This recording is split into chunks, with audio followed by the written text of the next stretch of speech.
Welcome to Man Does Tech, where I solve the problems you didn't even know you had. You start by converting immediate value. Use every free and earned wish now, because each duplicate item converts into Masterless Starglitter that adds up quickly. Once done, focus on 10 pulls when you can afford them. They regularly produce duplicates faster than single pulls, so you squeeze more Starglitter per primogem spent. Make sure to claim any bundled purchases and log in reward boxes immediately, as those can include fates or resources that speed future pulls. Now you optimize how you pull.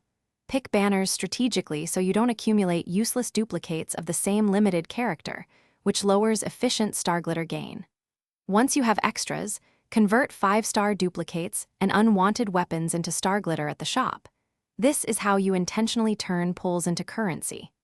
Also, monitor pity closely and time larger pull sessions around rate-up events to increase hit chances, making each primogem translate into more Starglitter over time.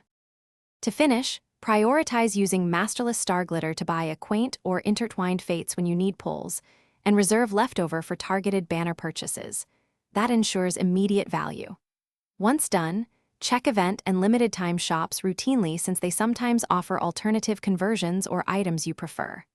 If you find your Starglitter still short, pause pulls and farm primogems through events, daily commissions, and shop bundles. This prevents wasting resources and fixes the common mistake of chasing short. Thanks for watching.